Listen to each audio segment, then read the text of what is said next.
Mains ఎంపిక సబబే స్పష్టం చేసిన హైకోర్టు డివిజన్ బెంచ్. జీవో 29పై దాఖలైన పిటిషన్ల కొట్టివేత, గ్రూప్ 1 పోస్టుల భర్తీకి తొలగిన అడ్డంకి. కోర్టు కూడా ఈ జీవో 29 పైన దాఖలైన పిటిషన్లన్నింటినీ కొట్టేసిందట.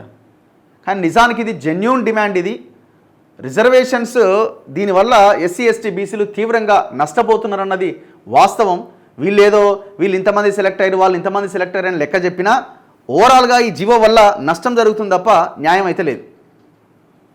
మొత్తానికి హైకోర్టు డివిజన్ బెంచ్ కూడా ఆ పిటిషన్లను కొట్టేసిందట. గ్రూప్ 1 మెయిన్స్కు అభ్యర్థులను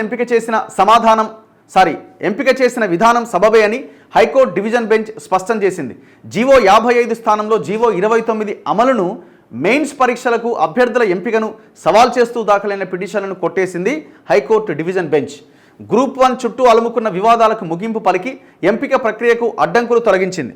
జీవో 29 అమలు, GO 96, Telangana state and subordinate service rules 1996లోని rule 22 of 2 of A of B చట్టబద్ధతను సవాల్ చేస్తూ దాఖలైన 8 వేరువేరు పిటిషన్లపై విచారణ జరిపిన justice Sujoy Paul, justice G రాధారాణిల డివిజన్ బెంచ్ గురువారం తుది తీర్పునిచ్చింది.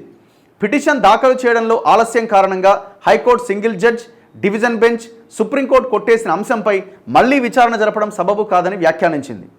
2024 ఫిబ్రవరి 19వ తేదీన కొత్త నోటిఫికేషన్ జారీ అయిన తర్వాత దాదాపు 6 నెలల తర్వాత సింగిల్ జడ్జి వద్ద పిటిషన్లు దాఖలైనవి. వాటిని సింగిల్ జడ్జి ధర్మాసనం అక్టోబర్ 15వ తేదీన కొట్టేసింది. వాటిపైన అప్పీళ్లను అక్టోబర్ 18వ తేదీన డివిజన్ బెంచ్ కొట్టేసింది. పిటిషనర్లు సుప్రీంకోర్టును ఆశ్రయిస్తే ఈ నెల 6వ తేదీన కొట్టేసింది. సింగిల్ బెంచ్ ఆలస్యం అనే కారణాన్ని స్పష్టంగా పేర్కొన్నాక ఇప్పుడు మరింత ఆలస్యం జరిగింది. ఒకసారి తీవ్ర ఆలస్యంపై నిర్ధారణ జరిగిన తర్వాత మళ్ళీ అదే అంశంపైన విచారణ సబబు కాదు అని ధర్మాసనం స్పష్టం చేసింది. కానీ ఇక్కడ మనం గమనించాల్సింది ఏంటంటే, ఎందుకు ఈ 2 పిటిషన్లు కొట్టేయబడ్డాయి? జీవో 29 పర్ఫెక్ట్ జీవో, ఇది ఎవరికి అన్యాయం చేయట్లేదు అన్నది కాదు. అసలు ఇక్కడ మెరిట్ జోలికే వెళ్ళలే. ఒకే ఒక రీజన్ కొట్టేసింది. ఎందుకు అంటే ఆలస్యమైంది మీరు పిటిషన్ వేయడం, 6 నెలల తర్వాత మీరు మేల్కొన్నారా అన్నది కోర్టు సింగిల్ జడ్జి కానీ, తర్వాత డివిజన్ జడ్జ్ బెంచ్ కానీ, సుప్రీంకోర్టు కానీ చెప్పింది ఇదే. మళ్ళీ ఇప్పుడు డివిజన్ బెంచ్ ఇచ్చిన తీర్పులో స్పష్టం చేసింది కూడా అదే. ఆలస్యమైంది, ఇప్పటికే ఏం చేయలేము అన్నదే డివిజన్ బెంచ్ కూడా చెప్పింది. చూడండి ఏ రకంగా నష్టం జరిగింది అన్నది.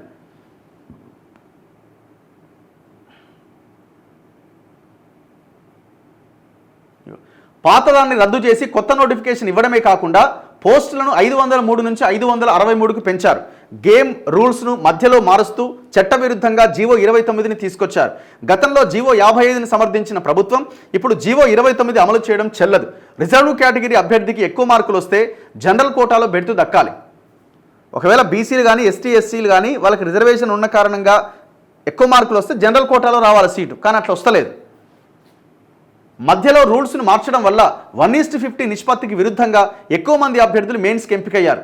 ప్రభుత్వం టీజీపీఎస్సీ తరపున న్యాయవాదులు తమ వాదనలు వినిపిస్తూ కొత్త ప్రభుత్వం ఇచ్చిన కొత్త నోటిఫికేషన్ను రద్దు చేయాలని దాఖలైన పిటిషన్లను హైకోర్టు సింగిల్ బెంచ్, డివిజన్ బెంచ్లు సుప్రీంకోర్టు కొట్టేసిన తర్వాత మళ్లీ వివాదానికి తావు లేదని పేర్కొన్నారు. కొత్త ప్రభుత్వం జారీ చేసిన జీవో 29 సుప్రీంకోర్టు బాలోజీ బదావత్ కేసులో ఇచ్చిన తీర్పునకు అనుగుణంగా చట్టానికి లోబడి ఉన్నది. కోర్టు తీర్పులకు అనుగుణంగానే 1967 నుంచి కొత్త జీవోలు వస్తున్నాయి. జనరల్ విభాగంలో ఎంపికైన చిట్ట చివరి వ్యక్తి కంటే రిజర్వ్డ్ అభ్యర్థికి ఎక్కువ మార్కులు వస్తే సదరు అభ్యర్థికి ఖచ్చితంగా జనరల్ విభాగంలోనే బెర్తు దక్కుతుందని స్పష్టం చేశారు. సో ఇట్లా ఎక్కడా కూడా వీళ్ళు మెరిట్ జోలికి వెళ్లకుండా ఆలస్యం అన్న కారణం చేతనే ఈ పిటిషన్లని తిరస్కరించినట్టుగా మనకు కనబడతా ఉన్నది. మరికొద్ది రోజుల్లో రిజల్ట్స్ కూడా రాబోతున్నాయట. ఏం లాభం? ఇప్పుడు అన్యాయం అయిపోయిన వాళ్ళేమో ఉద్యోగానికి దూరంగా ఏ వర్గాల మేలు కోసమైతే ఇట్లాంటి జీవోలను ప్రభుత్వం తీసుకొచ్చిందో ఆ వర్గాల వాళ్ళకి దాదాపు 30-35 సంవత్సరాల పాటు గ్రూప్ 1 పోస్ట్ని కట్టబెట్టబోతున్నారు. ఇది మామూలు విషయం కాదు. ఇప్పుడు దగ్గర 563 పోస్టులు అంటే వీళ్ళు 30-35 సంవత్సరాల పాటు వాళ్ళ కెరియర్ రిటైర్డ్ అయ్యే నాటికి కలెక్టర్ స్థాయి వరకు వెళ్ళగలుగుతారు. అంటే అడ్మినిస్ట్రేషన్ వ్యవస్థను వాళ్ళ గ్రిప్లో పెట్టుకోగలుగుతారు. ఇది జరిగే అతిపెద్ద భయంకరమైన కుట్ర.